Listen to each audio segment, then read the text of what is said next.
All right. Are you hearing me there? Yes, I. Good night, villagers, and how are we tonight? And welcome to another episode of the Heights Room. And as you can see, we have a man coin in the in the comments already. Right, and as you can see, we have a few more fresh and familiar faces to some of us, but not so familiar to everyone. So what we really want to establish right now is tonight we have a more limey episode. We have been going very hard for the past few weeks, keeping it at a level, and we really needed a little time to dress back and bring on some of the extended family of the podcast. So we have with us here some loyal viewers who took the time out of their busy schedules to join us tonight to have a little discussion, have a little debate, have a little banter, have a little lime with us here in the Heights Room. So I don't know who left or right, but we have Rajiv. If you could just raise up your hand, Rajiv. Whoa. We have Rajiv in the mix. We have Kansan. Yes, I. Pick up yourself, Kansan. We have Noah down there. Oh. And in the corner, we'll have the not so strange Mr. Dennis. We know Dennis from a few weeks back. Yes, sir. Right? So, you know the two characters on top of me here. I had to really intro them. Hey, Faraz, you don't deal with the scene there. And we have my boy Faraz as well.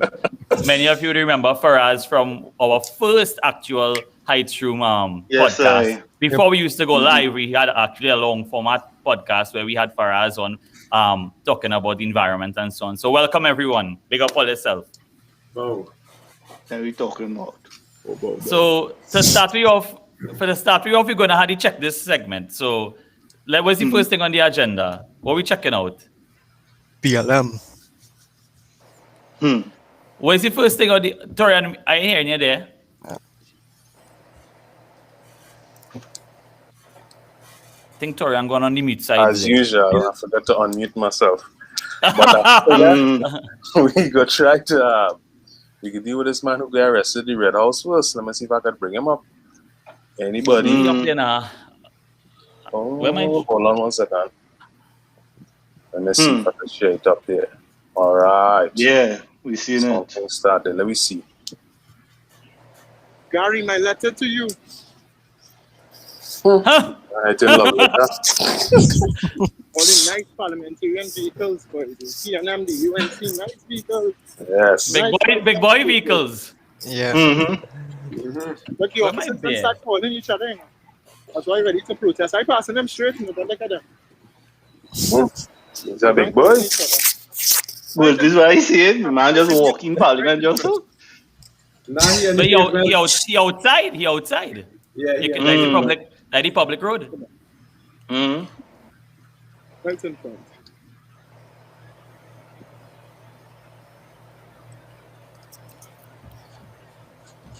So yeah, that's the public road as far as I know. Yeah. There's one man not afraid and the other inside here. I'm not afraid of them officers as well. You know? Shots fired one time. Officer pull he gun, yeah? Big. The officer pull he gun. What am I going to do, officer?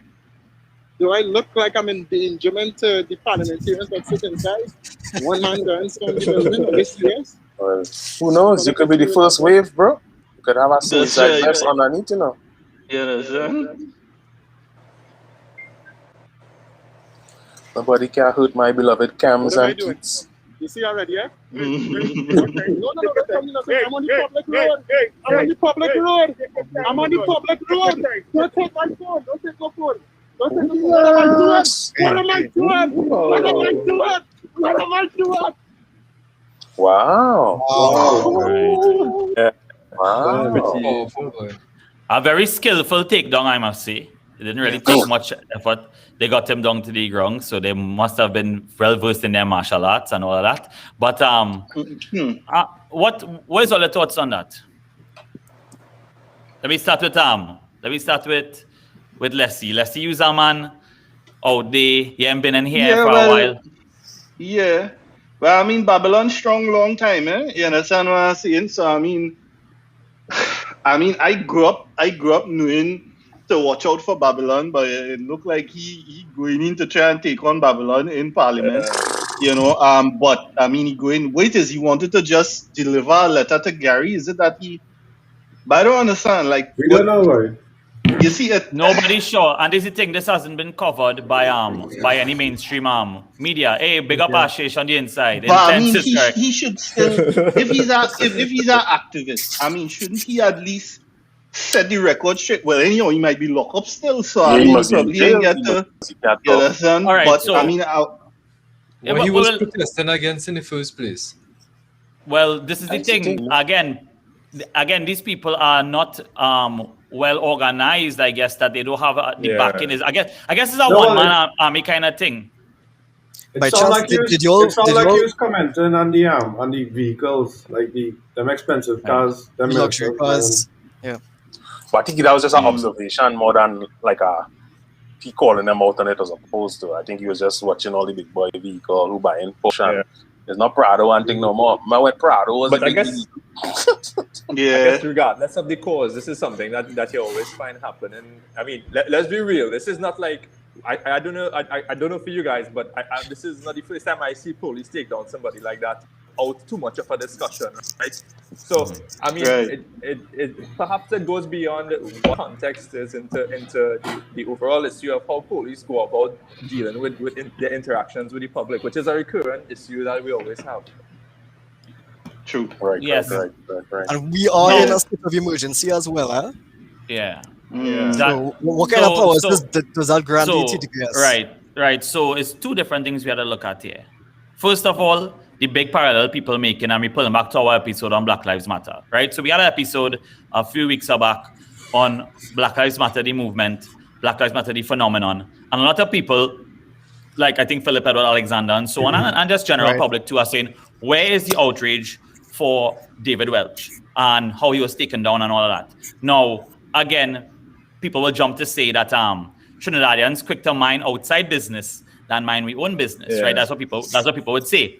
But I think it also has to do with, again, the lack of the context and the lack of understanding as to what was his motive, who he is, all of these things that people won't. Now, Trinidadians, again, it goes to show us, to Trinidadians, if we see something happening like that, our outrage is reserved for when something touches us and we could actually we could say we know this person and we have a connection to Ian Allen or Philip Alexander, whoever. If we see injustice take place, just so if we are perceived injustice, we're not going to jump out now. Notice a lot of people, their first thing is, so he feels he's some kind of big thing or? Because that is how we are. And that's a problem. I would say that's a problem, Now, then we pull now to what Noah was saying, SOE.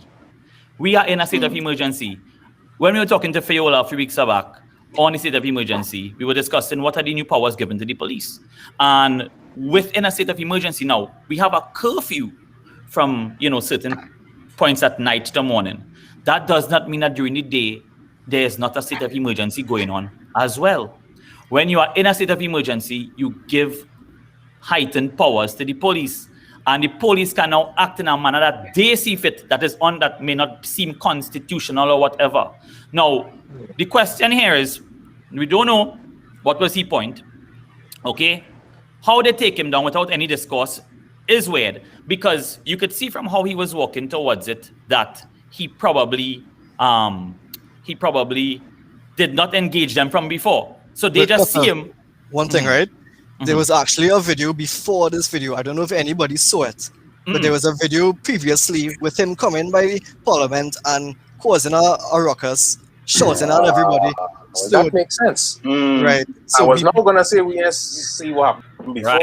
Right. So Right. that's it. Yeah, So repeat some offender. of we have no Now, context, like myself. There's but you have another video context. after too. So there's another video after too, with him just interacting with the police before they throw him in the trunk. I don't know if I see that. Right. So that video that come out after is a video that happened before this happened, kind of thing. yeah, I believe so. Probably. Or after. I feel it probably have 3 videos, right? Yeah, no, it have one before where he was just shouting at the parliamentarians. Then this Right. one that he's seeing now, where the police take him down, and then a third one after that. Yeah. When they throw Right. him in the trunk, yeah. But Yeah, here now, right. Okay. Oh, you mean tray? Oh, the tray in the trunk. Okay. Get me. Yeah, like the X-Trail, the police side. The Yeah, police yeah, line. yeah. Throw them in the but here trunk. now, I studied Trunk ride. something, right? Should like all what going on in the country and thing, and every one of us want to shout at them politicians. Mhm. This one actually doing it. Yeah. This man Yeah, actually true. doing it. It's true. Right. Yeah. It's true. Very true. But question now that we find out these extra videos, was his takedown justified? Do we feel differently how we 2 minutes ago? No. Nah, that was too excessive. That was not Yeah. justified at all. Yeah. So what happened to, excuse me, sir, what are you doing here? Or can you please put away your phone? Or basic decency, you know? What happened to that? So who's to say he didn't do that in the first take video, up. where he was where that first video where they was saying he was shouting and thing with You police know- officers or whatever. Now these Right. kind of fellas, right? Well, talk. Teets, take it up. Yeah.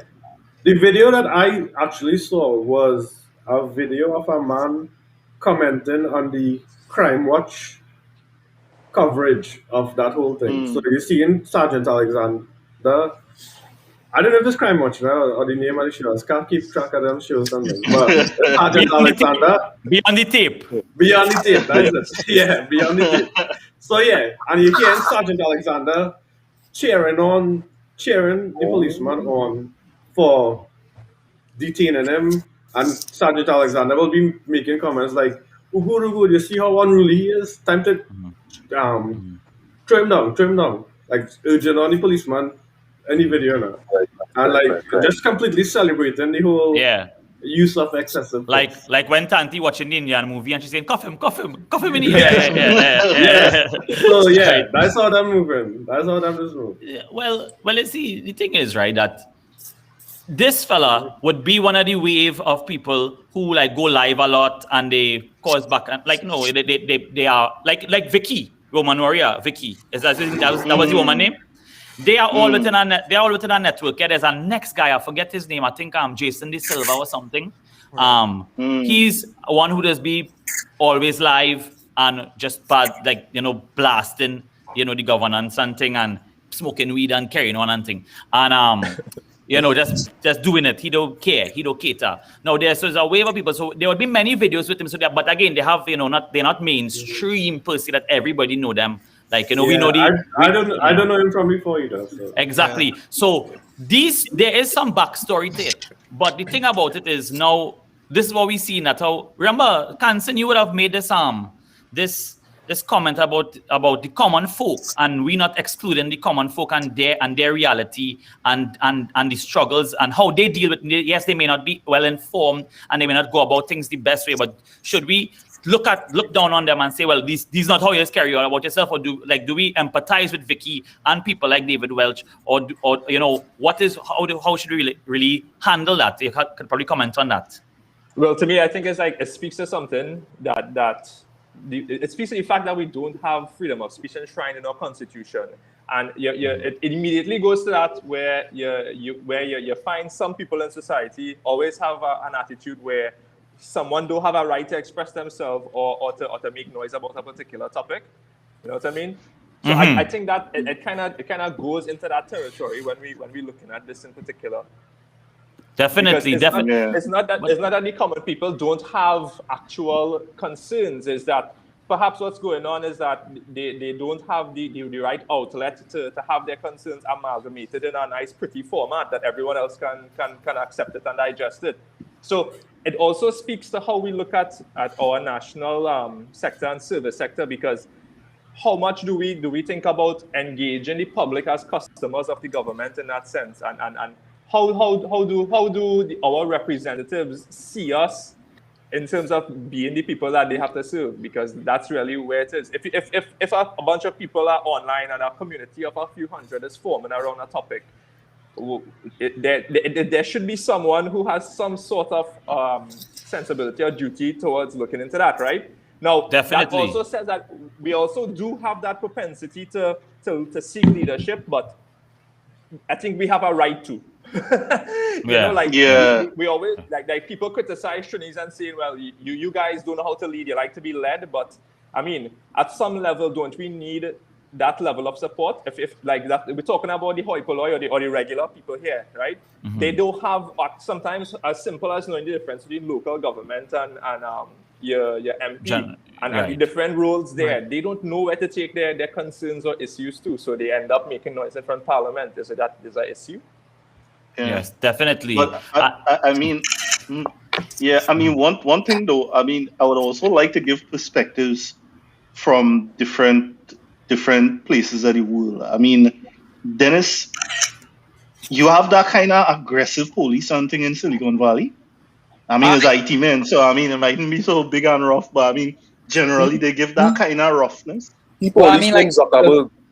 yeah. So Silicon Valley, I mean, they have like the San Francisco area there, you know, a lot of activists, the kind of Berkeley traditional activists, Oakland. Okay. So during BLM, yeah, there was a lot of that and aggressive policing. And to tie back to kind of what Faraz and Kansan said is in the BLM movement, one of the big things that people wanted to get across is don't get caught up in how the message is delivered. Like, focus on the message. What are these people trying to tell us, you know? And they've been trying to tell us in many different ways, and just all of us are not receptive to the message itself. So we get caught up in how the message delivered. Is this the right way? Is this should he have been protesting, given a letter, whatever?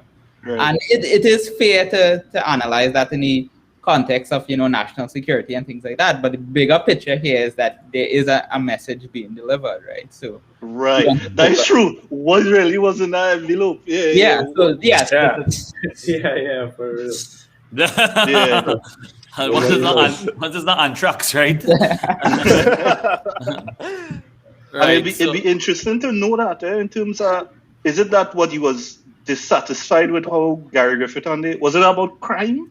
Is it that he was saying that Gary Griffith not dealing with crime? What was so important that he needed to address Gary Griffith directly, or was it police corruption? And because I mean, I'll give all your perspective, huh?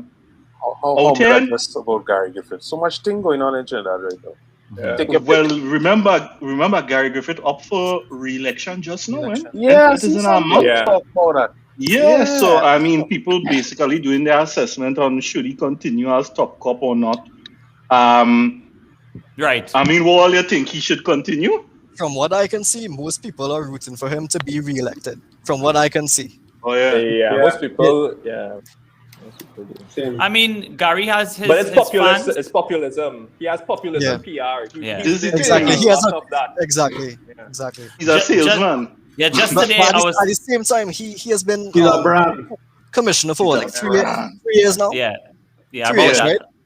right? If you want to really make like a big reform in the country in terms of crime and whatnot, that's not going to happen in 3 years. That's going to take, because we have over 50 years of institutionalized issues now. So if you're thinking about 3 years, Yeah. that's nothing compared to how much time you need to make a change now. But here why he's saying don't know. I mean, think of this from this perspective. And this is what we always encourage in the Heights Room, that listen, we grew up as young people and we reach the point now where a lot of older people does always say, well, it's time for the young people to do it. You know what I mean? So we coming in our space to say, listen, we holding all it to account too, because the system the way it is because of what all you leave behind. You understand? And in my mind, I could tell all you for the last BLM episode, I would have done try and get some analysis. Fellas, you know it have almost no data in Trinidad that you could publicly find that actually shows what kind of crime happening, where it's happening, and showing performance trends is very, very basic information. So You have to go through real hoops to get it. Real hoops. And what I found is that the first thing they'll teach you in business school is you can't manage or you can't measure. So if Gary Griffith, after 3 years, hasn't established, and it have a whole department in the police service that's supposed to deal with collecting and analyzing data, you know. And for me, all the data that I got was like the murders. And what the murders show is that it have 100 in Westmoreland, it have 300 and something in Central. It have, you know, so talk to my teeth. Honestly, I don't think we should underestimate the amount of intel that them fellas have. Right? I think Gary and his team, they probably have the most intel out of anybody ever before them. And I honestly think they have technology employed that we don't even Definitely. and that but the application is a different story because we're not seeing because if it's not being applied Sometimes, to traceability. But, well, you see. but there Remember, could be, it could, even we before could, he was commissioner, he was a security advisor to Kamala when Kamala was prime minister, Yeah. right? And He I set just up feel that like whole technical division. exactly. No, Yeah, but but there are anybody could have still, a man going for sweetie in the thing could have advised Kamala, you know, just like you know, what I mean, it's gonna die, you know, what I It mean, is. It is. it didn't take Yeah. much. no, like, so like you'll see police stop a car and find 2 guns in the car. That happened Yeah. yesterday or something in a Oh plastic. yeah. And like, Mm. how they know to stop that car and to find 2 guns. And that's on typical headline. Stop a car That's and it. find a gun. Stop Yeah. a car and find a gun. Yeah. And things like this happening. And so this could be the effects of intel that they have. Yeah. Like you'll see, Right. you see them know when to pounce at certain times. Yeah. Yeah. No. But then What, you what, also seen madness.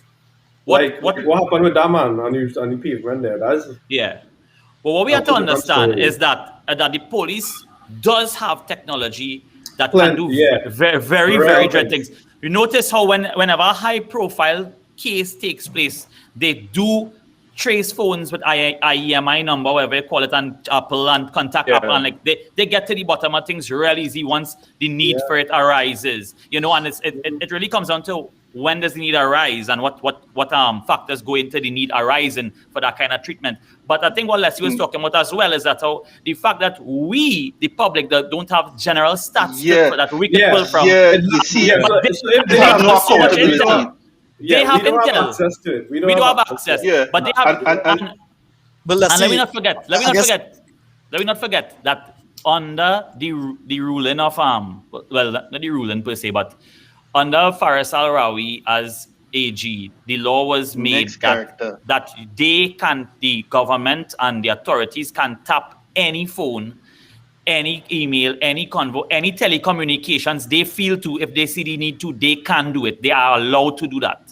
That but why that is in law. So if you're doing that, why they ain't tap where all the money going to in-laws for the one Alexandra building that they own? Again, And getting Again. over 80,000 It is a month it for is about tough. 5 years now. Again, Yes, I know what I'm saying. it is what And constitutes. you see, yeah, exactly. And you see, this the thing, this the heights that, you know, they always talk about, you know, at a certain level of management, you have to go a mile wide and an inch deep, rather than a mile deep and an inch wide. Because once you go a mile deep and an inch wide, you're gonna end up with problems on privacy. And I mean, Dennis, I know you deal with a lot of privacy. At what point in time, I mean, I don't want Gary Griffith knowing what is my history in my phone is and that kind They of know thing. all of that. Wouldn't They it know all reach? of that. Yeah, but I mean, Dennis, it are controls of that in Silicon Valley, or is it that Silicon Valley, all privacy going Nah, through the roof? America always. No, I had something to chime in on there. Now, I was just going to say that data collection in the country, isn't that, I guess Dennis could chime in on that, isn't that like a very big problem, not just in crime, but with everything? With data collection in every sector, like, it's very poor in the country. Well, there's that's go ahead. Yeah, no, I think all good points. I think just tying back to what Lexi was saying about the transparency of data available to the public, I think that's a key part of it that even Silicon Valley trying to catch up with, you know, like, can I see what they know about me, right? And that's kind of the first step, like, if you could bridge some of that transparency gap. Because right now, the rate of data collection and technology that governments are using, like, far exceeding like what available to the public, right? So that is the worrying thing. They knowing more and more things with us, our level of information and knowledge being the same. So that's problematic there. Yeah. But I mean, I still want to say though, let me give all it, because I mean, we touch on things and the data, the very basic data that we have just looking at murders across the country, it literally looks as if you have a chance, if you just assess risk probability across, it looking like if you're coming from Cedros, you might get gunned down. If you reach in Sando, you could get shot with a 9mm. Passing through Central, you're shot to get an AK. And then if you want to get safety, you run down Westmoreland. Yeah. So, But I knew well, no. No, I'm not sure. We are right on I that don't know point. what's going on with the mafia. I the mafia too, you know. You understand? But you see, let me tell you, but let me give you how the mafia does run down here. Give me how the mafia does run, bro. Let me know. Yeah, because down here, every time police meet you in Micronesia, they ask you, oh, how you going, sir? Morning. You understand? They say, well, you know, we have our thing. Well, here, well, we, you know what I mean? Everybody, it had nothing like roughness or holding people in. Prisoners just get to go home on weekends. What? Right? Yeah. We have a prison. On the weekend, men just go home to go to church, That's go low home and meet their level of family, offense. and on Monday, you have to come back. No, because everybody know everybody. You understand what I'm saying? The point that I'm making is that it's a That's the thing. totally different system of enforcement here. And so I would walk down in the grocery and I could pass a prisoner there. You understand? As a matter of fact, some fellas just actually go in the prison because they say prisoner have better food. You understand? So they just go in the week, get some good food and then go. It honestly was a big turnaround for me, fellas, because it really made me wonder. It lended arguments to the whole defunding the police and defunding the prison argument. I know Faraz is our main man in the army, you know, looking at the system and Babylon system. And what do you think about that, boy? Well, I find especially in the Western civilizations, you know, it's like you all had an episode of Ja Benoit talking about the purpose of the police, and the real purpose of the police, and it's to really defend the minority, you know. And I think that's also why, to tie back to this case with this, what's his name, Welch. Yeah. Especially activists from an activism perspective, the powers that be like to silence activists. You know, so if he's somebody who was going and like speaking out about some injustice, or you find Gary Griffith doing a pack of shit, or whatever it is that he was thinking about, he was talking that message, you know, and he was bringing that message to as many people as possible by doing his viral live videos or whatever. And whoever it is that he's talking about, don't like that. So if it is the COP he's talking about, then to me it's obvious that the police are going to treat him a certain way, you know, because they are instruments of the COP. And now they allowed to do that without a question. Right. Because it's like, well, all you forget we not SOE or what. And that was something that he probably didn't think out as well. Because now is not the time. I mean, honestly, now is not the time to go and play man for police, because they are allowed to do different things legally that they wouldn't be allowed to do. And that is a sad thing. But that's the reality right now. You understand? Yeah. They use their power to just arrest him just like that when the truth is he didn't really commit a crime, but it is a SOE. So now Jamak said there, congrats on an awesome quarter high through, man. I didn't really mention this, but we call this this episode also, we don't treat it as a quarterly review. Meaning that's how we finished one quarter there. All the episodes gone so far. And we're looking back now, and we're looking at all the different takes on all the different topics and all of that. And that's what we have this little panel here to do. And I want to talk about a topic that we touched on, not in too much depth sometimes, but we touched on it various times over the course of the quarter. And that's the topic of vaccines and vaccinations in terms of our dealing with the pandemic. Just by a raise of hands, how many people here in the panel right now got vaccinated, wherever they are? Screw, bro. 2 doses. Right? So, again, so we have one man, Faraz, you never get vaccinated. What's the scene with that? I applied with the regular methods, but you know, I figured my problem is that I waited my turn. Exactly so. Exactly so. That's a shame all our we did. Thanks for that. No, well, it's, you know, I don't know everybody's circumstances, you know, but it's like some people were lucky when they WhatsApp the number or whatever, or they call and they get through, and other people were not lucky. So like nobody ever even responded to my message, and I never really fell within the age gap and the age group or whatever that they were doing. So I just yeah, and it's a funny thing though, because when we look at the vaccinations, we see everybody here, like majority of people got vaccinated in different nations as well. But when you think about it though, it's not that there is big cross section of the population who are pro-vaccine there. Like people say Pfizer is the best. Pfizer is the best. We want the Pfizer. And a lot of people... Men flying out just to get the Pfizer and come Yeah, back. men flossing. We're getting Pfizer. No. The thing is that all this brand thing, it's such an interesting thing to note, because I remember Farah saying once on Facebook self, I think it was, he said, when we get any other vaccines we ever get all we life, how much time we ask what brand it is? Exactly. You understand? Yeah. What brand of flu shot you just get? You know, what brand of tetanus? Exactly.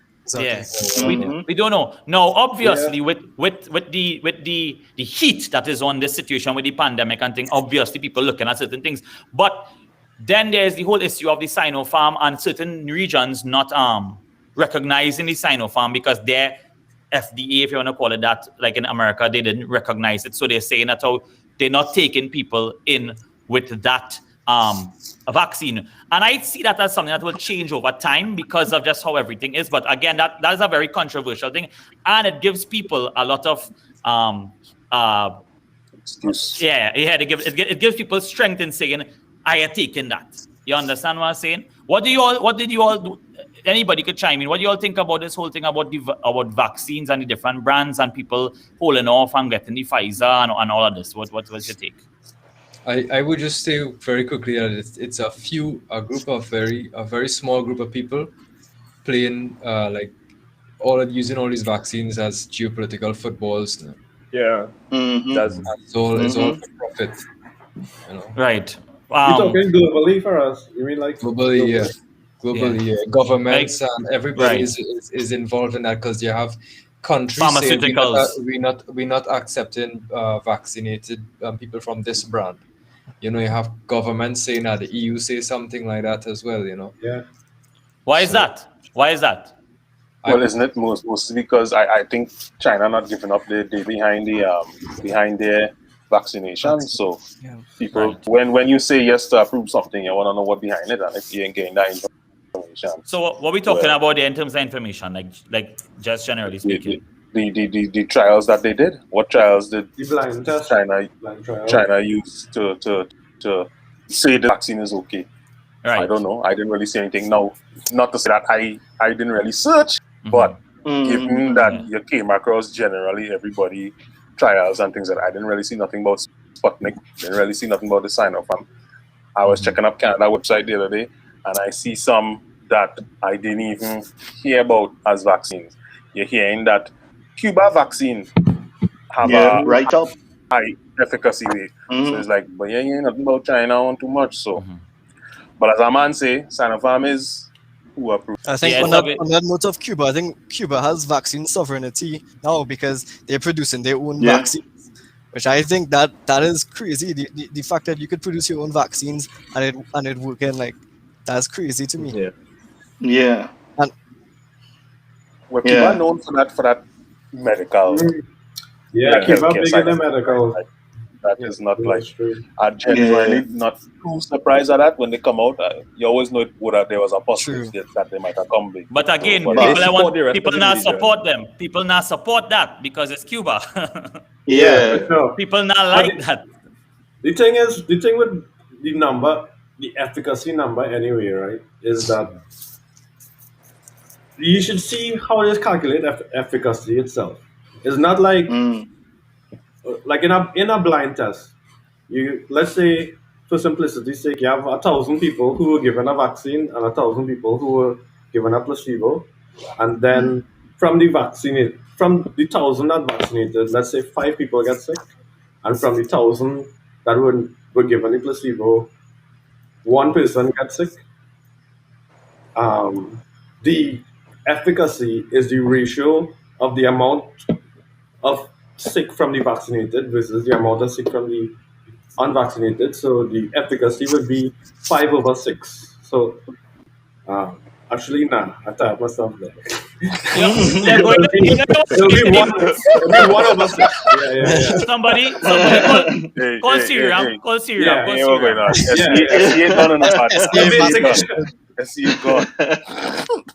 But basically, I think only Dennis followed our maths.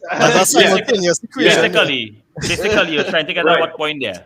No, so like Right. So if one person out of the 1,000 vaccinated was sick, and 4 Mhm. people out of the 1,000 placebo was sick, Right.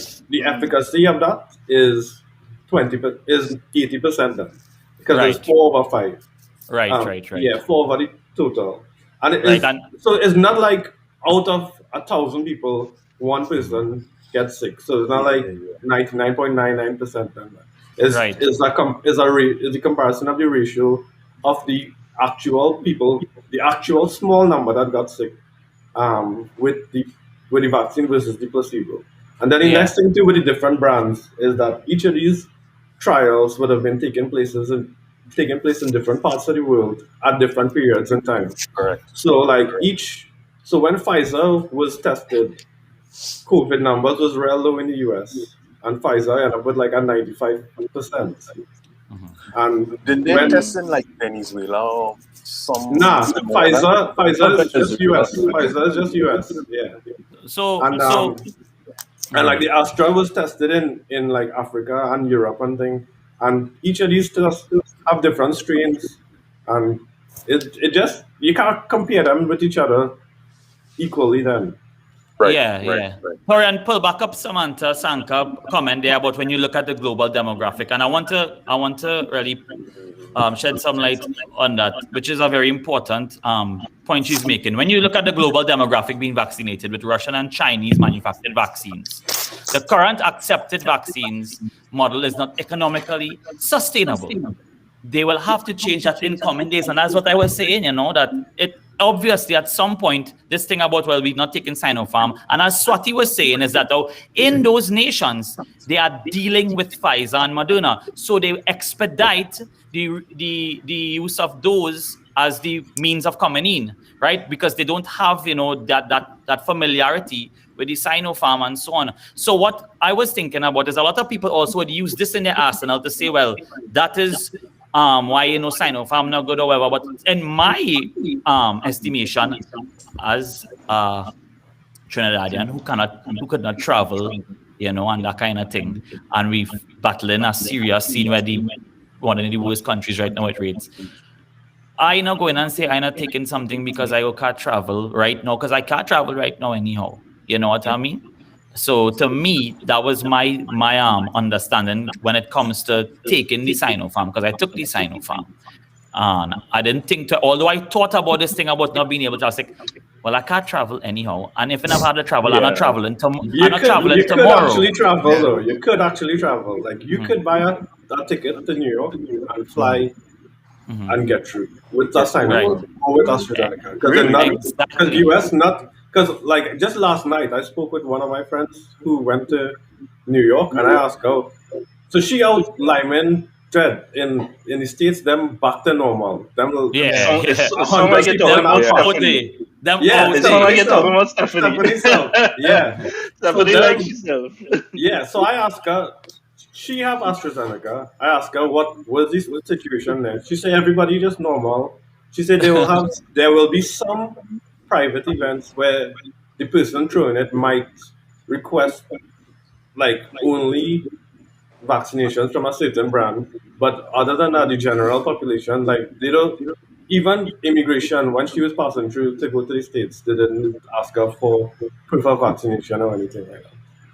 All right, and there's the thing now, you can't travel, and everybody says in the comments, you can. And I was saying from an extreme point of view, even if I couldn't, it's like I can't go nowhere right now. You know what I mean? And if I can't go to the EU because they're not accepting it, it's like there will come a point in time where you would be able to know. So it's according to people. So if you're a real important person and use Richard Branson and thing, and you have to do your thing, partner, well, big up all yourself. But I know me, with myself, I ain't going to make that an issue when it comes to my need to get vaccinated and for the betterment of people around me. That is my take on it. You know what I mean? We're gonna bring in one more guest here, Miss Navin.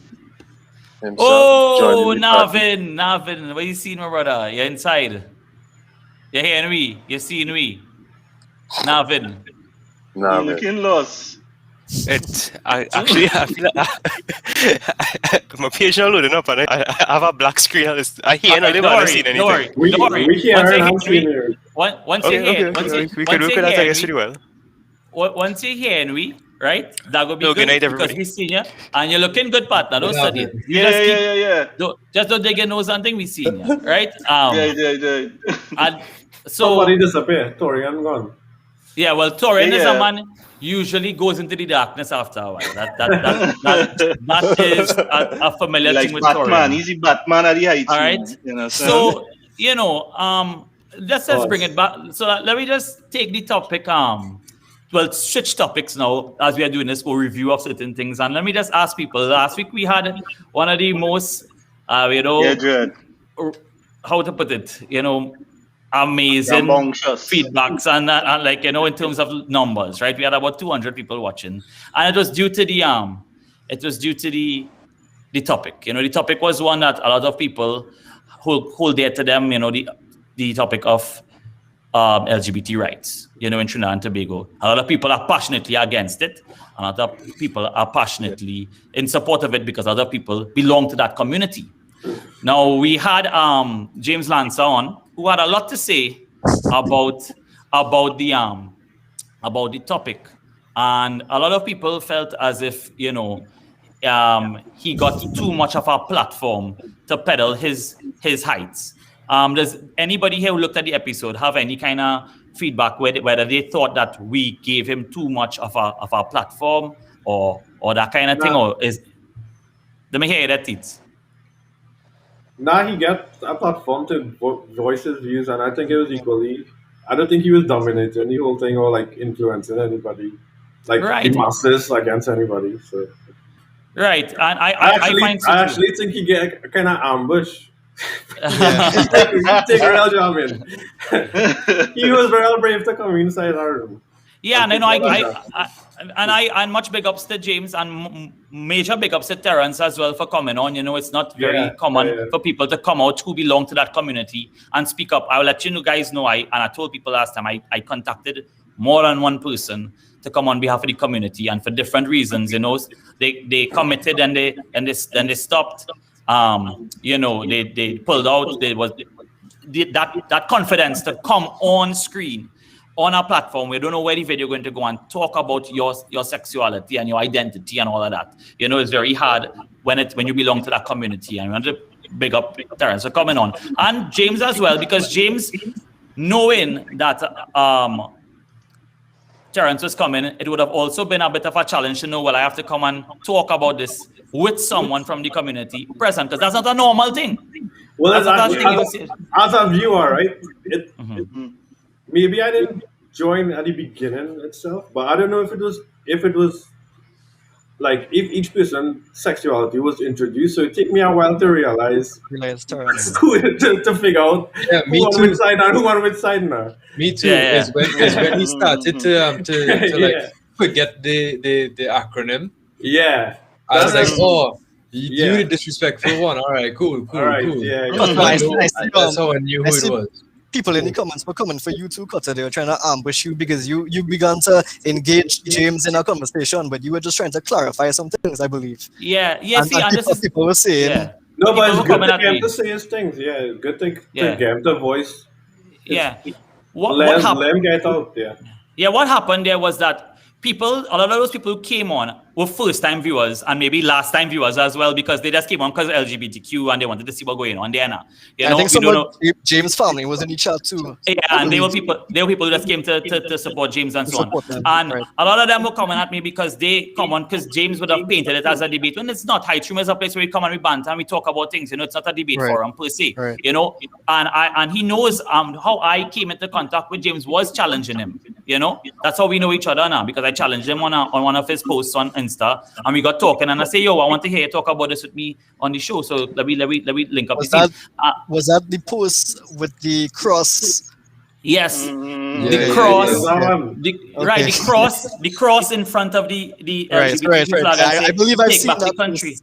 Yes. And with that, so smartly enough, James did not bring up that part of his philosophy, which is his religion and so on. He did.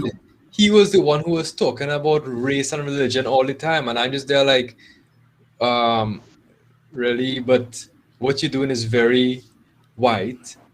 and follow this kind of way, you know, like that whole kind of vibe. Well, what he claimed for us was when Terence, knowing very well James' philosophy, when Terence said that I don't believe it's inherently wrong because I am a Hindu and we don't have, because he kept talking about morals, right? And I thought it's morally wrong. And most people, morals are formed by their religious background, right? A lot of people. So Terence took the batons and said, well, I am a Hindu and in my religion we don't. And he came and said, well, I never brought up religion, and that kind of thing. So he kept dancing around certain things. Saying that, but my point is that, like, the act of bringing an army to a peaceful situation, that is something that has stood out to me. As you say, a debate, whereas the Heights Room is a discussion.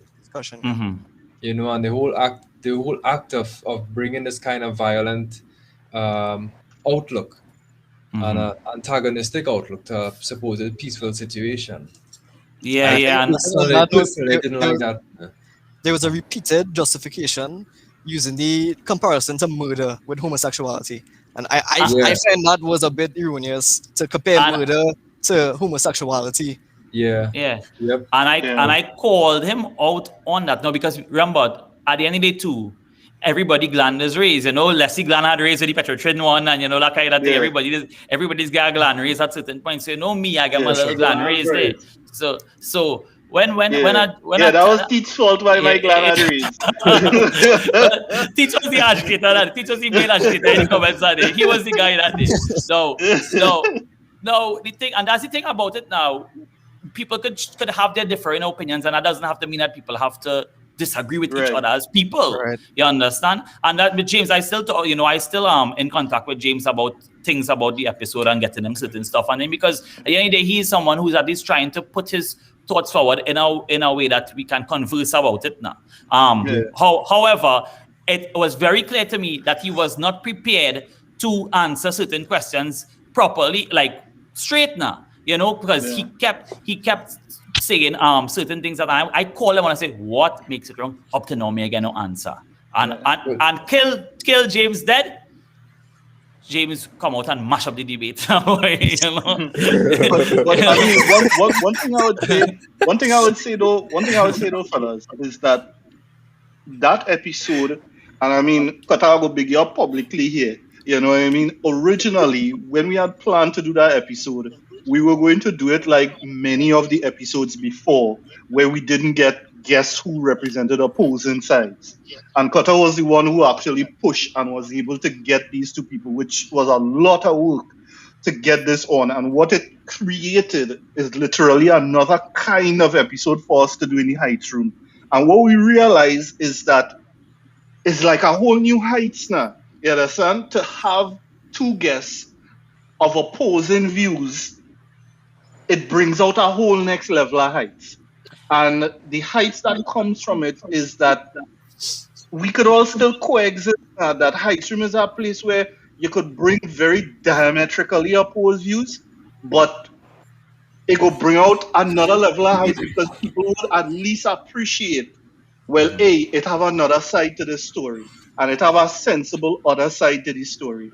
And I mean, going into the next quarter is something we really want to explore more in terms of not just presenting a liberal side of the conversation or a conservative side of the conversation, but that we could coexist and actually bring those two sides in the conversation as well in one episode now and talk about it from a mature perspective that is just different heights we talking about. You know what I mean? Yeah, man. I mean, and thanks for the big up there. But again, this is what we want for the show now. We want to get people to come on. We don't want people to say that, okay, well, the show is pro this or pro that. Yes, I might be pro LGBTQ, but that does not mean at all a person who is anti that cannot come and converse with me now. And a problem I got for that episode was that people who are pro LGBTQ and are well known in that activist circle did not want to come on and entertain James now. And, you know, that in itself takes away from the potential for discussion that could expose, you know, because if someone more qualified in that in that arena could have come and take it to the next level with him. You know, who knows what would take place. But again, we're not running CNC3 News here. We still working with what we have. Next thing I want to bring up, people, for everybody watching, I know it's a bagger man on screen, right?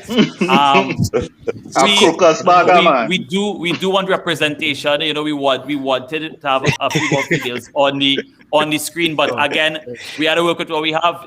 We had some people we reached out to, they couldn't make it again, so we stuck with a bagger man the way it always is. But you know, that is how it is sometimes. You know, and we get blank. We are custom getting blank, so you know. But we're trying to improve it for the next quarter. We're trying to reach out to more women, and you know, we really value that maternal side of the conversation and think that's very important. You know. Well, so before we go on, hold on. Introduce yourself from Dennis. Come down. It's not good talk. Good. Well, Dennis, you was only sure, so that's easy. So classmate of Shankarah. I know Kata going back a while ago, and Taurean. A software engineer based out in San Francisco, California. And I was on Heights Room a couple times. One talking about COVID, and then one talking about AI. Yes, and Neuralink. So let me hear. Next man is Rajiv. Sorry, the Rajiv. Just to introduce myself. Apparently, I didn't introduce all you well enough. No, we did. We give. So you want to tell them why your camera's so nice and thing now. Big up yourself. He's really the introduction. You understand? Yeah. So Rajiv Samaru, ex drilling engineer. Professional photographer and aspiring musician. Ex-Petrochin man, say it properly. Retired Petrochin employee. That's right. Right. Next to Rajiv, we have Faraz. Yeah, good night. Faraz Abdul, that's me, and I'm a human being. Right. Yeah. Just here for the heights. And big up Faraz, the book that Faraz recently released. I actually bought a copy of that book on bird watching. Fantastic book for us. Fantastic book. And I know publishing ain't easy. So big up for sending the message out there. Thank you.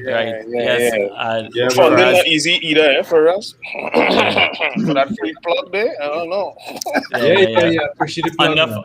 Under Faraz, from what I see, under Faraz, we have Kansan. So my name is Kansan. I'm a marketing consultant by trade. I have a strong interest in socio-economic development, particularly in the Caribbean, and taking a bottom-up perspective from the community all the way up to the Caribbean, you know.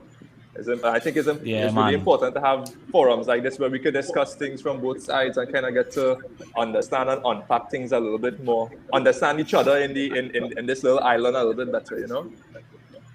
Definitely, bro.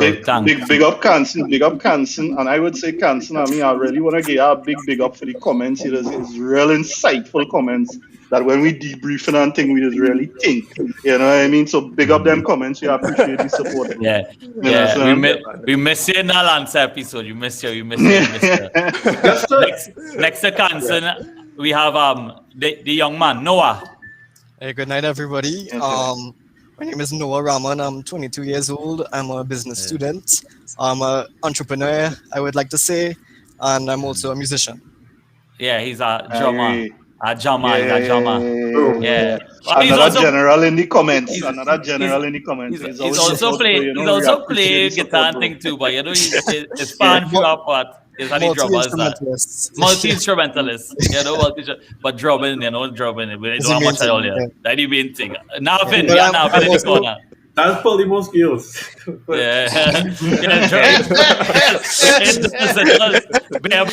Bareback drumming too,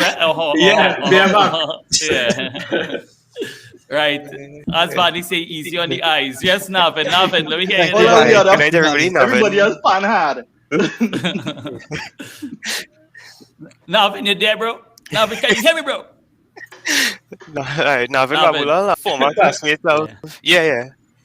Anything? Yeah, just a little delayed, but no problem. Contract, you know. You take. Yeah, former you go classmate ahead. Dennis and Shankarah. Okay. Right, cool. Yeah, so former classmate Dennis and Shankarah. At primary school with Reggie, believe it or not. And thing I'm probably best known for is allowing Taurean to score a goal in interclass way. Are you? See, Taurean That's legendary. Have jokes. Next time you do a comedic episode, I'll be sure to call you. Dog, when you score a goal in that class, right? In that second day, that's a serious thing. Men coming running down the hill, all kind of thing. Right? I think when you miss a goal in interclass, that's even worse. I know Navin backing up is good too because he was a rock man. You know what I mean? Only rock men used to be a little bit of a network now. You know, Teach was a rock man too. So as a rock, and that's what as a rock man considers a rock man too. I mean, there's rock men in the heights room here. You know what I mean? Is a rock show almost. It's like we got local here, boy. And big up local. Big up local in the for sure. Yeah, in the comments there, man. Helen Graham doing some great work promoting local music of the alternative nature. Every Tuesday, you guys can tune into his show. Big up. There was an episode that we did about, let's say, I think it was the one before last, where we had two representatives from the UNHCR, Amanda Chukwano, she was previously working there, and we had also Matthew Ramsawak, which dealt with the issue of Venezuelan refugees. Now that episode would have been more information-based and interview style, where we would elicit things from them and they would talk about their professional views on that, being working in the refugee agency, right? There would not have been much of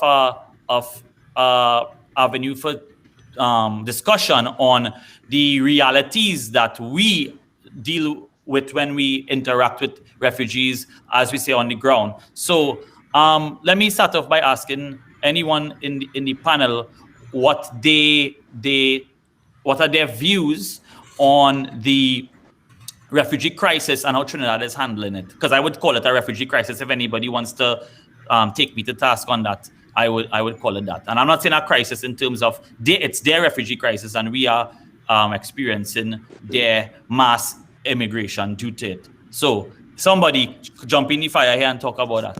I'm sure somebody has something they could say on that. Feel free.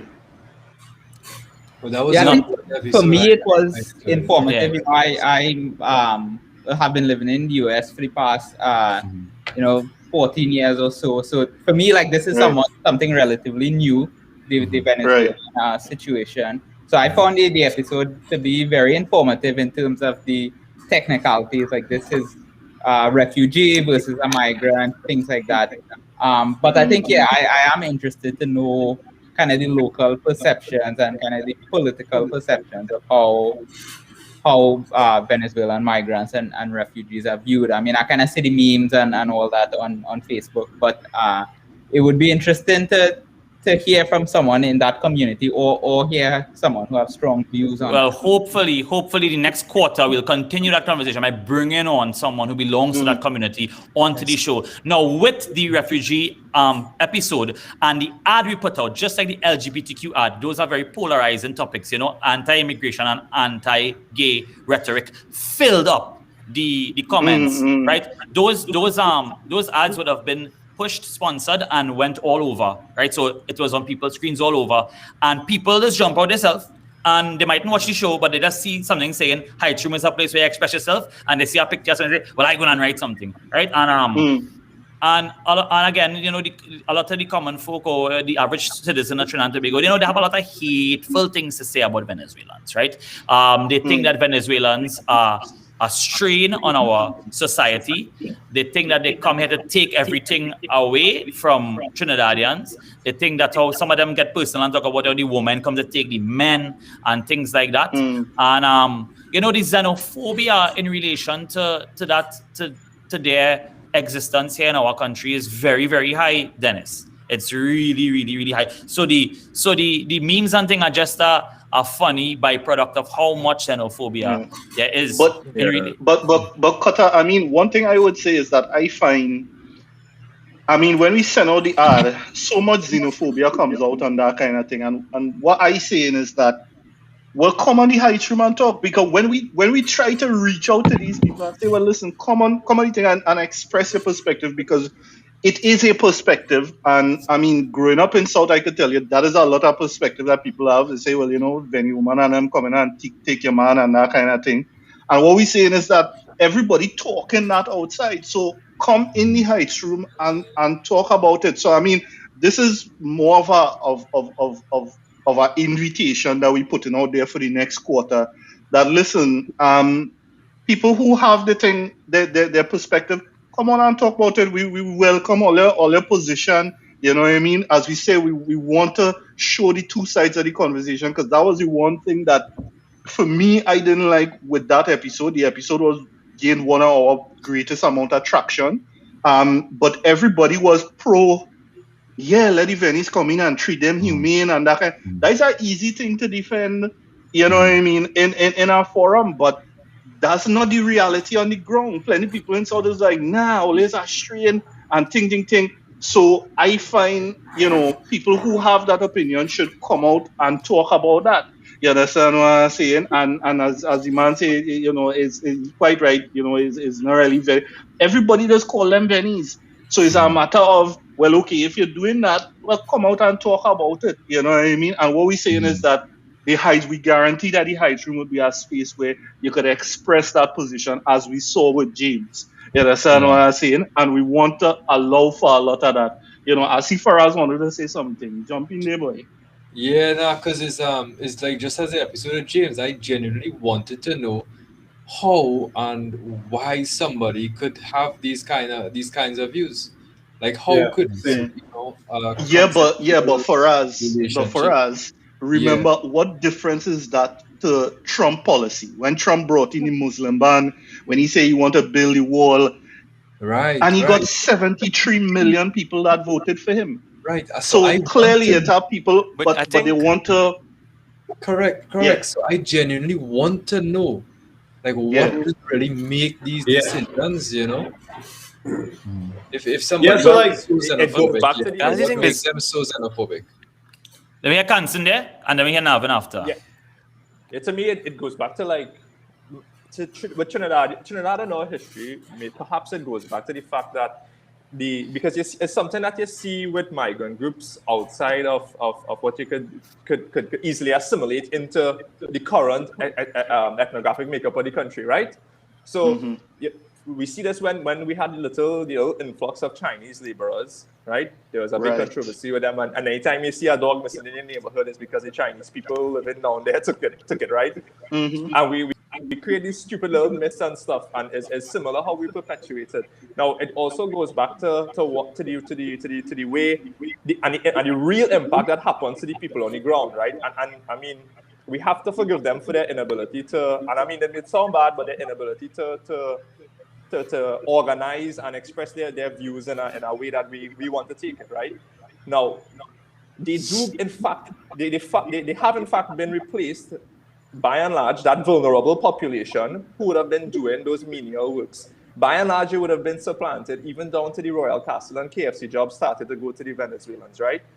So you can see, and you can kind of understand where some dissent will come in. However, you have to ask yourself, like, is it any rule? Beyond us having that concern of losing our jobs, right? Where is the policy planning? I mean, this is the same situation where we've had all the GATE students being trained in all these different fields, and there isn't the policy sequencing behind all the educational plans, and you can clearly see where people are graduating, but we don't sequence for that. And it's similar, you know, and all these economists were talking about the possible economic boom that could come if we are able to harness the economic power of this migrant labor force, right? Just as they would have made use of them in the EU or England for the apple picking or all of this crap, right? However, why didn't it materialize? Is it that in a race to see what was in the pot and grab your piece, nothing happens. What happens? Why is it that with the influx of this great labor force, 40,000 people coming in, we could not have some sort I mean, we have all this grandiose idea about agriculture and up the field mega farms and all of this, and we know we have all the land and stuff. How difficult is it to have some sort of program for these migrant laborers, similar to how we may have a URP and this and that can be devoted to these sectors, to these sectors that we need development in? Definitely. I know I said a lot there, but is a lot going on? No, it makes sense. No, but what you're saying there is something that we beg to, well, where is the policies that's supposed to be coming on stream for these people? Like, the people are here and they are going to be here for a long while. We cannot get all the, they are much more than how much they have registered, like in the numbers. How much is the numbers on paper? I think like 40,000 or something. 60,000. We have more than 60,000 Venezuelans here. Yeah, people estimate 120,000. So. Yes, double that. Definitely over 100,000. And you know, what is the plan? What is the plan? When we look at how they come into this country as well, what is the actual process these people get asylum through? And when we're talking to Amanda and them, I can't remember everything they said, but you can tell that there's a lack of priority placed from the government side of things, because the UN and the agencies could only do so much to inform and work with the governments, right? And national security and all of that, or whatever it be, right? When it comes to asylum and how it is we've set up that process. If you ask me, it seems as if they want people to come in here illegally so that they don't have checks and balances as to how it is they deal with this section of the population. And for whatever reason. And furthermore, when we look at, and I'm going to kind of jump into something here that's a little more probably controversial, but it should be discussed. The issue of our borders being closed, right? And the borders have been closed for over a year, right? Borders were closed in what month? March last year? Mm-hmm.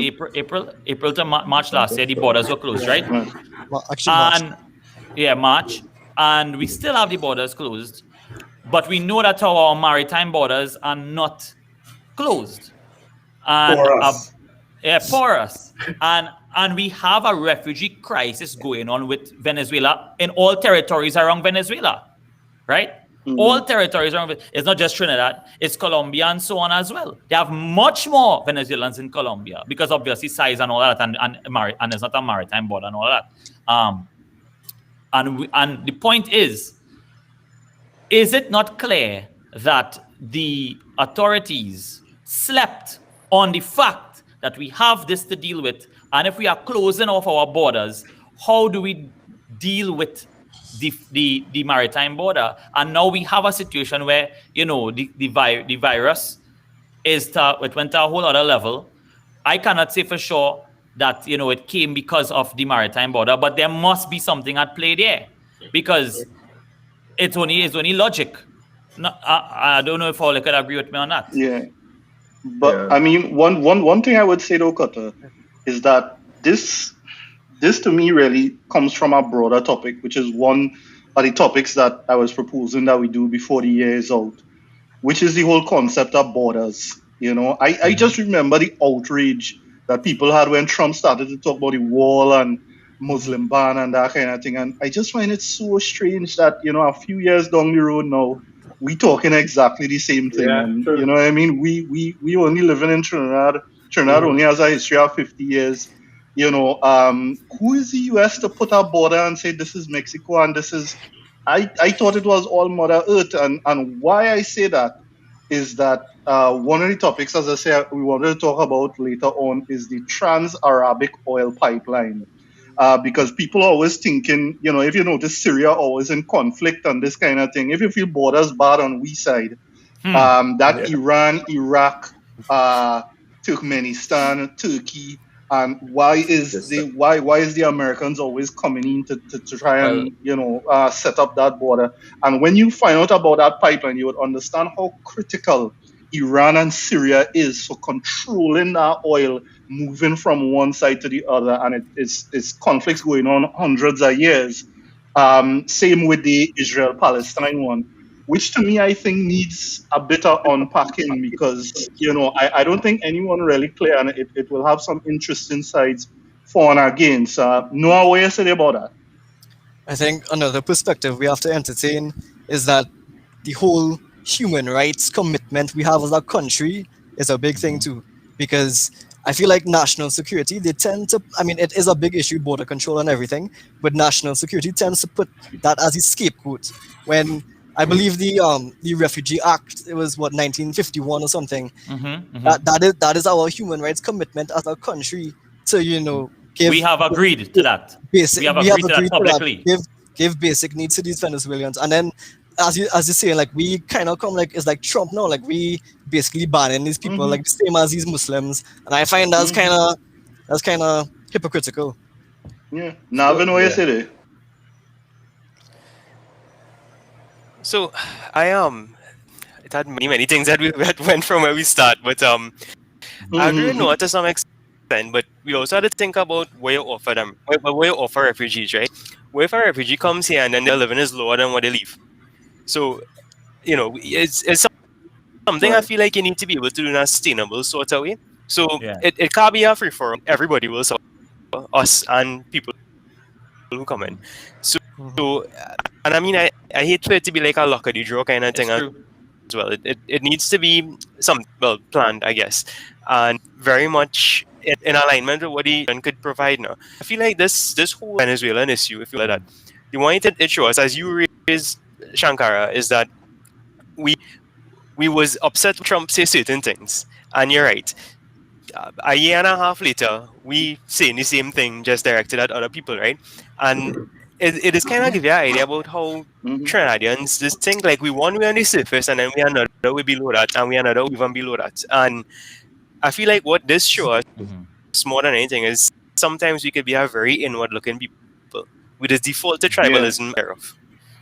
And our whole society, from all of us who are younger, I feel like we have a real responsibility to try to change that in the coming generations. Right. And I mean, as we talk about this episode being a stopgap to look at how we did in the Heights Room over the past quarter, and then looking to try and make things better. Even as you say, I was listening for the entire show, and every show, and not just yourself, Navin, but everybody, myself included, saying Trinidad. We don't say Trinbago. We don't say Trinidad and Tobago. You understand what I'm saying? And Tobago is the best part of Trinidad. Well, you understand, and then you just had the act for self-governance come out there, where it's interesting what come out with that Tobago comedian when we had raised it. You understand what I'm saying? Where's it there, Rajiv? Right. Now, let me go back to the immigration and the refugees. Bring the heights. So the thing is that it is a dilemma, as in there's just illegally entering the country without any kind of going through any kind of any kind of border or process, like a process. Yeah. And so then, so the thing is, you could be compassionate, you could accept refugees. Well, like just in any argument, you need to understand both sides. Even when you have a strong opinion, you need to be able to debate against your opinion also. Yeah. And so the thing is, a lot of people are afraid of things getting out of hand or uncontrolled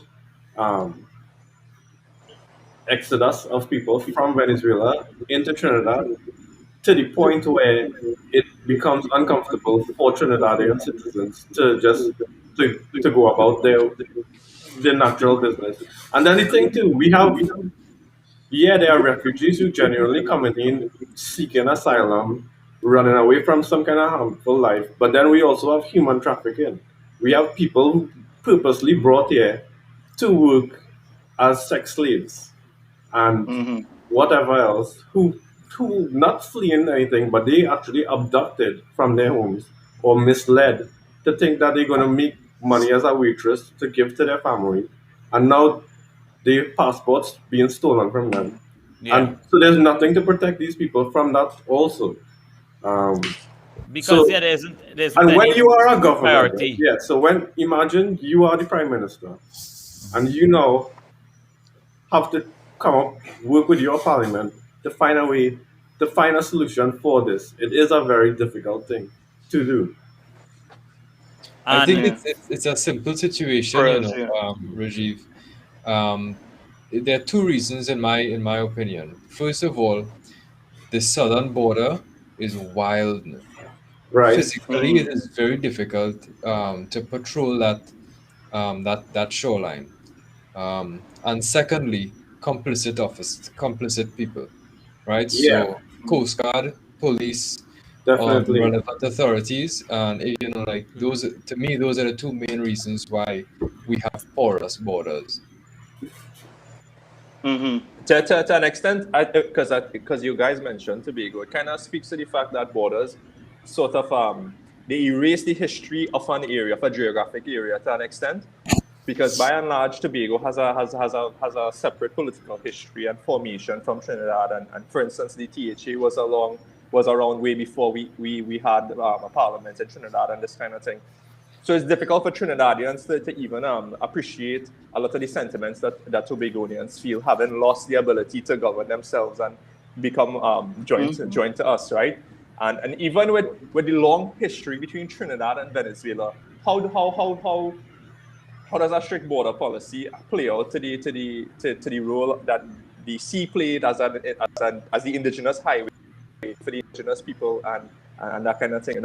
It's very difficult to really put hard, fast rules on these things, and that's why it will always be very complex. But it has to account for human behavior and history to some extent, because we are so proximate to Venezuela. There has to be maybe some acceptance that perhaps we need to develop the border, because I mean, for us, this is wild, and it's true. That border is crazy, and there were reports saying that the piracy in that region was worse than off the coast of South Sudan at some point, which is crazy, right? Yeah, I know. I have experience working in an oil rig off the southwestern coast in Soldado, Petroleum days. And there would be times when Venezuelan pirates would try to would come like a boatload of guys with machine guns, and they would try to board a platform, a petroleum platform or a petroleum rig. And just like, there were many times when Coast Guard would have to come and like set up a boat just to monitor the activity, and it's pretty wild out there. You never know what's going on. And that a boat ride from Venezuela to Trinidad, that like I've heard, it takes less than half hour. Yeah. But then let me ask. Yeah, for sure. On a proper engine. There's a ferry that would go from Cedros to Venezuela and back every Tuesday or Thursday or something like that. Yeah. So that is a legitimate port of entry. That ferry. Yeah, they stamp your But passport. let me. Yeah, they do. But let me ask a very primal question, right? Let me ask a very primal question. And I really want to hear all your perspective of it, and I'll relate it to the Venezuelan issue, right? And the issue of where borders come from. How are you spell knife? KNIFE, right? Why? Knife. So all who watch Cat Williams will know where I'm going with this. What is the purpose of the K? I don't know. Right. So what that means is that all you're doing something, and all you know why all you're doing it, but all you're doing it. Who created them borders? And why them borders exist? Mm-hmm. That's the exact question you have to ask. Oh well, you asking the question, why do countries exist? True. Because I remember watching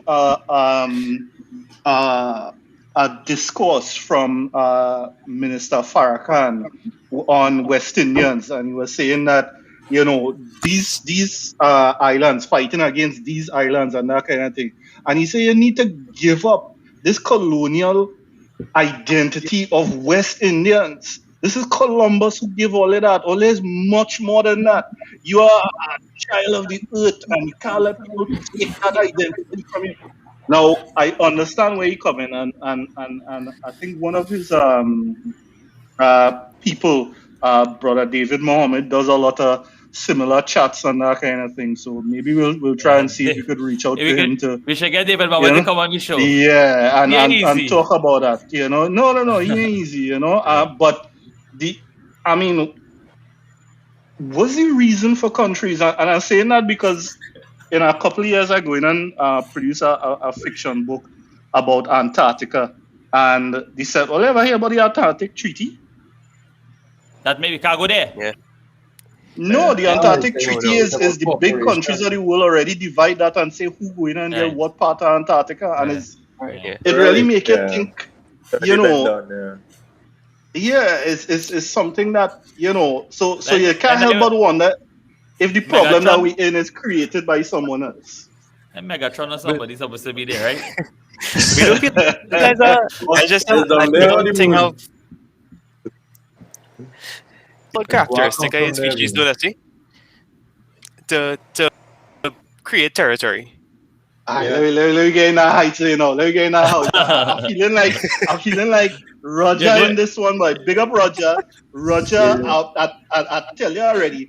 And let me first big up my mom. I go use it to plug my thing today. She birthday. She's 63 strong. So I want to big up my mother. But I will tell you why I want to big up that, because July the 7th was she birthday, but yesterday was July the 7th here in the Pacific. Right. So I had to wait till July the 8th in the Pacific in order to big up she birthday, which is July the 7th. So which one is she birthday? And we are getting this problem with Qatar. And do you know, if you go to a certain heights in Mount Everest, there's a property called time dilation, where time actually moves slower as you go up. So big up Roher, because I want to do an episode on time. And I remember when we had a line by Mario, we talked to Navin. Remember that one? Niran will remember that one, where we talked till almost 6 in the morning about time and the essence of time and that kind of thing. So yeah, I mean, it's something where but it's heights. And as you say, Navin, if an AI super intelligence get released and they become the alpha species, do you think they would establish boundaries? They won't. They would want to be superior to everybody. So that's essentially what China, the trio does. China, Russia, America. Well, right now it have a thing come out, and I don't know if you all saw it, and it have clips coming out and thing too, which saying that China's engagement with Trinidad and Tobago. China has worked at deep economic investment and diplomatic ties with the Caribbean, and people from America talking about it. And there's this clip, I don't know if you all saw it floating around recently. I mean, the Belt and Road Initiative is something everybody would have heard about and read about, and it is not a conspiracy theory or anything. It is what it is. You know what I mean? Yeah. And we are right now heavily involved with China, and they to spend 8 weeks in China, Shanghai, Chengdu, and Chongqing. And I actually had the book. Well, yeah, you remember the book, The Governance of China? That basically, Mao. Yeah. So Mao Zedong, and they talk about the Belt and Road Initiative. And what the Belt and Road Initiative is, you all ever see? There's a symbol that China has with 2 dragons holding up a golden disc.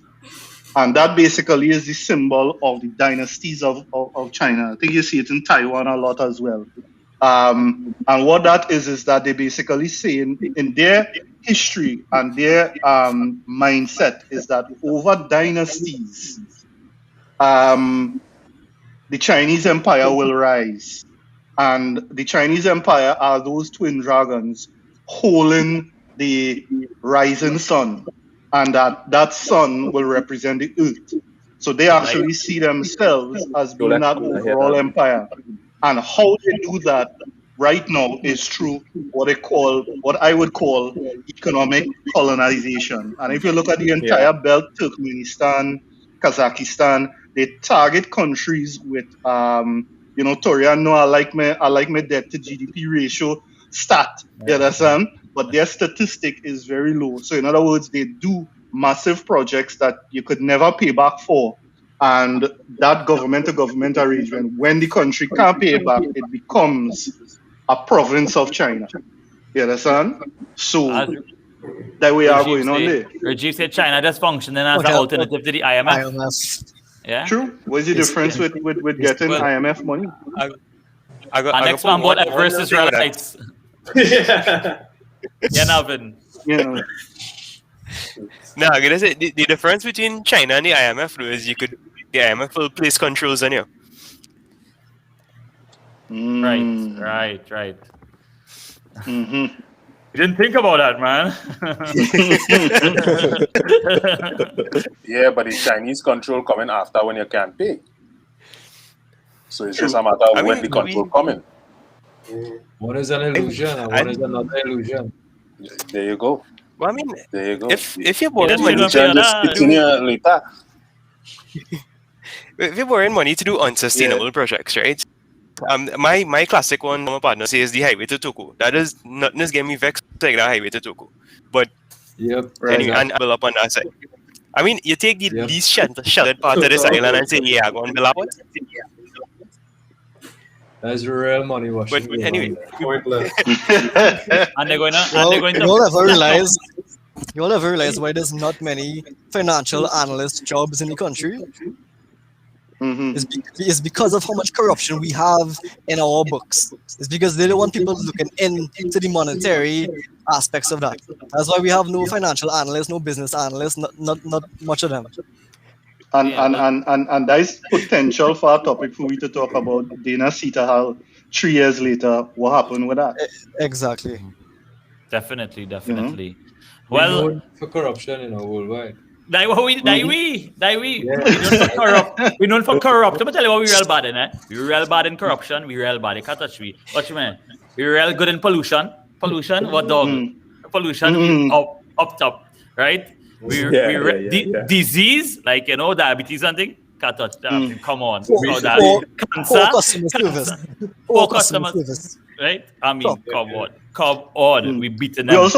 We also known for football, Qatar, and we get through. Well, I want to know for us to get through to the Gold Cup is like a big thing now. Before it used to be like, yeah, we win the Gold Cup, let's try to win it. No, right now we're just happy to be in the Gold Cup because we know the dire situation with Trinidad football, but we are in the Gold Cup. Our first game is against Mexico. So all I don't know, brace all yourself. But you know what? We will rally behind the boys. We get them boys the support they need. You understand? We're great at memes, Kellen, very true. Hey, Trinidad. And our next thing people don't realize, I think Trinidad, per capita, the amount of people who have smartphones and the internet and thing and data and thing is very high compared to other Caribbean nations. And we're real interconnected, right? It's like very. And we just meme host. We meme game on point. Big up Brownie. So I'm telling you, it's different. So we're rally behind the boys. But today we had the finalists confirmed: England versus Italy in the Euro final. Two teams. Two colonizers. Two teams. Well. Let's see. Two colonizers. The whole of Euros is talking about, the Euros is colonizer cup. Let me be real. Right? That is why it is the colonizer cup, right? But what was the bacchanal with England? I didn't get to watch the match. They say it had some bacchanal with England. Were they not supposed to go through or something? Where it was a bad penalty. Sterling follow. Sterling is run like if he's Attack on Titan, he's run like a Titan. Right? So Sterling is a man going shimmy, a man touch himself, he gone up, and it's extra time. So penalty. I mean, Denmark, wasn't tipped to be the winner, but they fight and big up Denmark after that Eriksen situation. I'm telling you, if Eriksen hadn't survived that scene, it would have been a whole different tournament and all of that. But they don't have VAR and thing to stop that. They didn't run a VAR. Okay. What going on is this: if the referee make the call, and you cannot say for a fact that he make a glaring error, then you could only rescind it if it's a glaring error because it still have an element of the referee's discretion involved. Now, if it was that, there was a... Exactly, it still have a... Once it's still in it, should go VAR. Everybody should know that right now. Watch me. At the end of the day, we know how football is. Men just play for the fall, play for the foul, play for the free kick. Men just play for it now. You know? So at the end of the day, if a man like still in shimmying and tightening he way through your thing, you don't go and push your foot there because he going and fall and most likely putting himself in a situation. You understand? That's how it does go now. But again, he will always be known as the man who dive his way to the final. That is that thing. You understand? So what's your predictions? Who going to take it? Well, I say Mussolini or Italian. Come on. I say Italian, man, I know. I say Italian, man. You're back in Mussolini. Italy never colonized me, so I support them. You understand? Right? I don't support England. I tell you that much, right? I don't support that. So for me, is an Italy victory. That is why we're looking towards. I think England play no kind of ball really, but at the same time as football, Spain give you real trouble. So I don't know what really going to go on there, but Italy for me. I don't know what the rest of the panel. I know some people's cricket men here. I know Trinidad, West Indies, something going on right now. I know cricket and me kind of get divorced after a little while there. Right now, we just lost that. We just lost that T20. Well, we lost the 2 test match. You understand? And I take all my pressure medicine that I have. So I talk to my mother to send more pressure medicine to me. But I normal with West Indies. You understand what I'm saying? We lost the test match series 2-0. Then it's how we lost. How we lost the T20. Bad licks, you know. It's bad Yeah, licks. but that is It's test. not close No, to- but hold on. Why do we have a different T20 team? Oh, let's still asking these questions what West Indies done. Why we have a different? Why Pollard and them didn't play in that test match team? Well, I mean, like, so with the T20, we prepping for the World Cup, right? And, you know, the Pollard doesn't play tests. Unfortunately, most of these players don't play test cricket anymore. But, because they don't have no money in it, or what? yeah, exactly. Yeah. Basically. Oh, shoot. Yeah. So basically, we Tests need is a the dying pop art down men form. to deal with the test. The test is a dying art form. You understand? Yeah. No, I wait. West Indies is in for the last maybe like 10 years in rebuild, bro. That's what's going on. Yeah, but we are the defending T20 Oh, we the champions. defending. That's right. We the defending T20 champions. So I mean, And to paint a positive light, I think even though we lost, that we fine-tuning for the World Cup. So. yeah.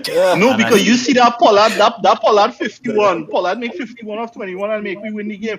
But we still depending on one man to make it. That's Big up Evan Lewis though. We should drop all of them fellas. It was nice. Thanks for the 2 trophies. But You know, so I kind of like was out of sports for a real long time. A few years ago, I ended up going to a cricket game. And it was the first time I was taken in cricket as an adult now. And what I noticed, it was West Indies playing India. And what I noticed about the West Indies is that we just tend to get emotional now. Like if a man been on to pick up a ball and he miss it, he'll get vexed, and that vexation just carry on into like a whole the next ball, the next over. You're seeing them men still vex and they kick in the ground and all kind of thing, and they just, because all of those things you know, like if you're watching it on TV, the camera wasn't not gonna pick that up now. But you see men taking off the hat and like doing so and thing. It's like damn 10 minutes done already. Now what you still vex with that? Well, there's two sides to the coin, you know, because you know when Ambrose bowl a man, he had to go and cuff up the air and thing too. You know what I mean? No, but Emotion. like every ball, them men would have reset now. Yeah. And everything was like now it's time to focus something. But them men is try. I know they try. I see it. As a man, I really can't watch cricket on TV, boy. But when I go to a live match, I find that's the best thing ever. The energy in a live match is real vibes. And the test is a dying art form, sadly. The test is a dying art I form. like that. I like the test. Out of all, I real vibes the test. And test match is the real thing. Don't study. Big up the West Indies woman, boy. West Indies woman beat Pakistan. Big them up. So we still let me look to end off on a little light note here. We still in our lockdown situation. Australia coming. Well, I see Kellan talking about the cricket. You know, Kellan is a graduate of the Jumadeen school. You understand? So big up the real bad with Jumadeen. You know, I went Jumadeen and all for a while. Sorry, I never went Jumadeen. Nah, we play against Jumadeen. Who's we? We was Richardson School of Cricket. Richardson School of Cricket. Sorry, big man. Shari and Spready and all these guys. Yeah, we come from Point Civic Center. Civic. You know what I mean? well, Civic is the big team still in the football and thing dog that side. Yeah. But we in a lockdown situation still in Trinidad. It's Rajiv, sorry, I keep it's slipping me. Rajiv. Good. Yeah, what is the first thing you're going to do when this lockdown out? What is you looking forward to? Well, it depends what stage you're talking about. When everything back to normal, what's the first thing to do? Let me say things back to normal. Let me say things back to normal. Okay, let me rephrase it. You're correct. Yeah. So, like, what stage you looking forward to? That what you want to do the most? So when food back, bam, I go in McDonald's. I was a McDonald's man. I was not here.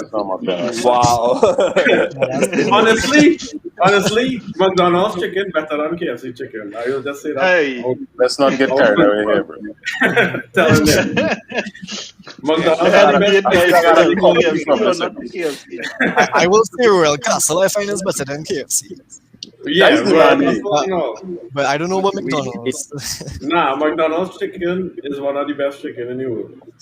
McDonald's chicken in Trinidad. You shop it. And actually, get rid of you, boy. Yeah, and actually, you know, I believe Trinidad McDonald's is one of the only McDonald's that sells fried chicken. You know, in the States, Dennis.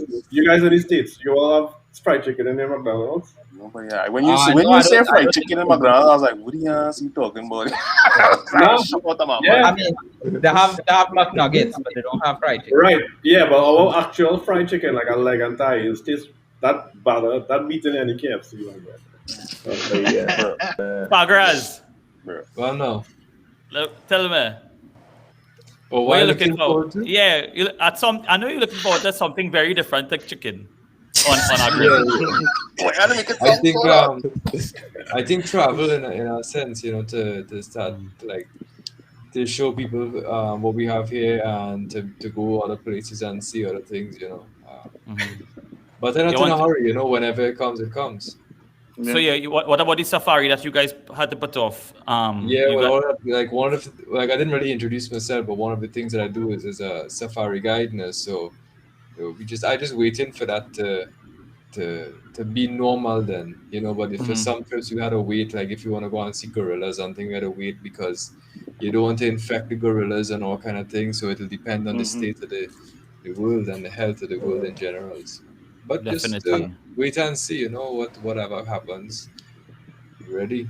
I enjoy it right now. This is real vibes. Yes, brother. Yes. Constant. Tell me something. Nothing really, you know. I kind of enjoy the vibes on lockdown too. You know? Yeah. Well, right. But nothing will be bad to take a little drink and thing in the public and thing, you know. Yeah. And we had a jam too. You know, That's what I want to do. Hey, sorry for cutting all the across, but I really want to jam. All right, yeah, go ahead. That's mine. That's what I'm looking forward to for sure. I'm looking forward to live entertainment and live shows. Teats, Fagras, Kansan, Noah and me, we had a jam. We gonna jam. For sure. Let me just jump. The last time we jam was for the wedding. That was basically our last jam. Let me hear it, Rajiv. Oh yeah. Now, well, yeah. It's like how this man now to bring up weddings there.